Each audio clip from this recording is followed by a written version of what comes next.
ये तो हम सभी जानते हैं कि जब बाबा साहेब ने संविधान का निर्माण किया था, तब उन्होंने दलितों और पिछड़ों को आर्थिक और सामाजिक रूप से सशक्त करने के लिए मात्र 10 सालों के लिए ही आरक्षण देने की पेशकश की थी। हालांकि उन्हें तब शायद इस बात का एहसास था कि आरक्षण, जिसे दलितों के उत्थान और उनके आगे बढ़ने की सीढ़ी बनाकर उसने पेश किया गया था, वो दलितों के उत्पीड़न, उन पर अत्याचार का कारण भी बन सकता है, और इसलिए इसे केवल 10 साल के लिए ही लागू किया गया था।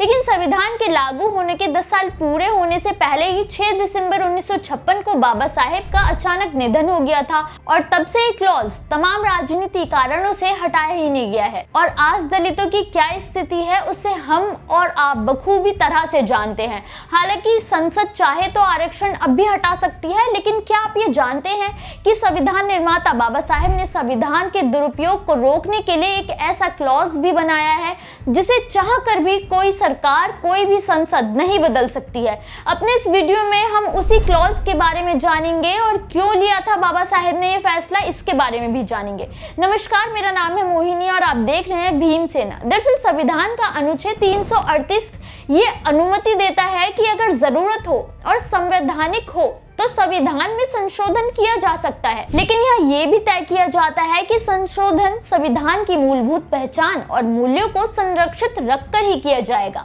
लेकिन अनुच्छेद 338 की अनुमति के बावजूद भी कुछ ऐसे नियम हैं जिसमें बदलाव नहीं किया जा सकता है। दरअसल 24 अप्रैल साल 1973 के दिन सुप्रीम कोर्ट की 13 जजों की बेंच ने केशवानंद भारती बनाम केरल राज्य के मामले में एक बड़ा फैसला सुनाया था, जिसके अनुसार संसद को भले ही संशोधन करने का अधिकार दिया गया है और संविधान में पूरी तरह से साफ साफ नहीं बताया गया, लेकिन संविधान के बेसिक स्ट्रक्चर ऑफ डॉक्ट्राइन के साथ कोई छेड़छाड़ नहीं की जा सकती है। इसमें शामिल है भारत की लोकतंत्रता, धर्मनिरपेक्षता और कानून के शासन, जिन्हें किसी भी हाल में ना तो बदला जा सकता है और ना ही निरस्त किया जा सकता है। संसद भले ही अनुच्छेद 368 का इस्तेमाल करके संशोधन कर सकती है, लेकिन वो भी अपने दायरे में रहकर। संसद कभी भी वो संशोधन नहीं कर सकती है जिससे संविधान की मूल पहचान को खत्म करने की कोशिश की गई हो। इस सिद्धांत में कई बिंदुओं को शामिल किया गया है, जिसमें संविधान की सर्वोच्चता ही सर्वोपरि है।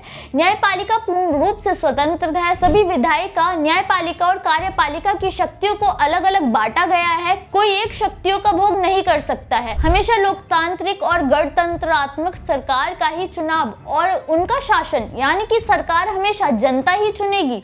हर एक नागरिक की स्वतंत्रता और गरिमा बनी रहेगी। किसी भी राज्य का अपना कोई धर्म नहीं होगा। देश को एकजुट रखना सबसे महत्वपूर्ण है, जैसे सिद्धांतों को शामिल किया गया था। संविधान में लिखे सिद्धांत बदले नहीं जा सकते हैं और ना ही उनका दुरुपयोग किया जा सकता है। सही मायने में बेसिक स्ट्रक्चर के कारण ही संसद के भी हाथ बंधे हुए हैं। नहीं तो जैसे हालात इस वक्त हैं, दलितों और पिछड़ों का जिस तरह से हनन हो रहा है, उसे देखकर लगता है कि अगर बेसिक स्ट्रक्चर में बदलाव किया जाता तो दलितों और पिछड़ों को भी रोहिंग्या और बांग्लादेशियों की तरह कब का देश से बाहर निकाल दिया गया होता। 1973 में सुप्रीम कोर्ट के फैसले में कहा गया कि संसद संविधान के किसी भी अनुच्छेद या क्लॉज में बदलाव कर सकती है, लेकिन मूल ढांचे के साथ कोई छेड़छाड़ नहीं होगी और न भविष्य में ऐसा किया जा सकेगा। संविधान को लेकर बाबा साहेब की दूरगामी सोच पर पहले भी कई बार चर्चा की जा चुकी है, लेकिन बाबा साहेब ने जो संविधान बनाया है उसके कारण ही इतना बड़ा देश सुचारू रूप से चल रहा है। हालांकि जिन दलितों के उत्थान के लिए उन्होंने इतनी लंबी लड़ाई लड़ी थी, वो अब भी जारी है, मगर उनके कारण ही देश में दलितों को कुछ तो सम्मान और आर्थिक सशक्ति मिली है। आपकी इस पर क्या राय है, हमें कमेंट करके जरूर बताएं।